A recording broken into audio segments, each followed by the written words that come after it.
Assalamualaikum warahmatullahi wabarakatuh.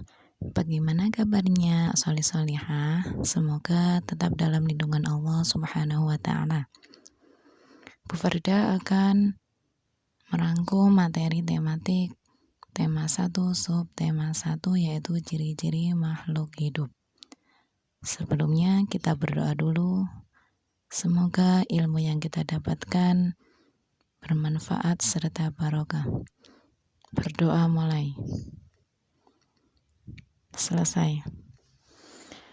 Makhluk hidup merupakan ciptaan Tuhan Yang Maha Esa yang perlu kita syukuri. Makhluk hidup terdiri dari manusia, hewan, dan tumbuhan. Makhluk hidup mempunyai ciri-ciri yang sama. Ciri yang pertama yaitu bernafas. Setiap makhluk hidup menghirup dan menghembuskan udara. Itu disebut dengan bernafas. Alat pernafasan makhluk hidup berbeda-beda. Misalnya, manusia, alat pernafasannya yaitu paru-paru. Ikan, yaitu insang. Belalang, trakea. Cacing, menggunakan kulit. Dan tumbuhan, alat pernafasannya yaitu stomata atau mulut daun. Yang kedua, memerlukan makan dan minum. Jika tidak makan dan minum, makhluk hidup tidak dapat bertahan hidup. Manusia, hewan, tumbuhan memerlukan makanan untuk sumber energi agar dapat bertahan hidup. Ketiga, bergerak. Setiap makhluk hidup bergerak untuk mencari makanan dan menghindari musuhnya. 4. Tumbuh. Tumbuh artinya bertambah ukuran tinggi dan berat. 5. Berkembang biak.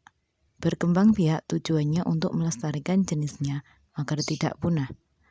Makhluk hidup berkembang biak dengan cara bertelur dan beranak atau melahirkan.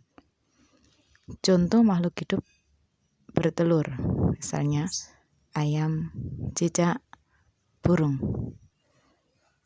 Makhluk hidup yang melahirkan atau beranak, contohnya sapi, kucing, dan anjing. Dan masih banyak contoh yang lainnya. Ciri yang keenam yaitu peka terhadap rangsangan. Contoh manusia. Jika kita melihat sinar matahari dengan cepat, kita akan menutup mata. Yang kedua, kaki 1000 akan menggulung badannya jika disentuh. Yang ketiga, daun putri malu mengatup setelah disentuh. Bersyukur kepada Tuhan termasuk pengamalan sila pertama Pancasila. Sila pertama ketuhanan Yang Maha Esa yang dilambangkan bintang. Lambang ini menunjukkan bahwa bangsa Indonesia menyatakan kepercayaan dan ketakwaan terhadap Tuhan Yang Maha Esa. Selain itu, sila pertama juga harus saling menghargai kepercayaan orang lain.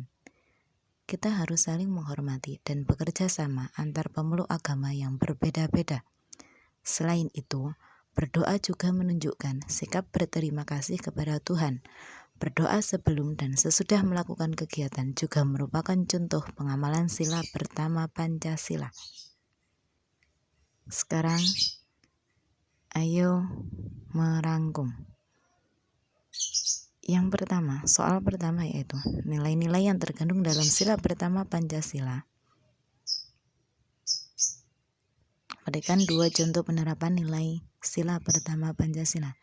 Yang kedua, ciri-ciri makhluk hidup. Tuliskan 2 contoh makhluk hidup di sekitar dan sebutkan ciri-ciri makhluk hidup. Demikian penjelasan dari Bu Farida, semoga bermanfaat dan tetap semangat belajar di rumah. Assalamualaikum warahmatullahi wabarakatuh.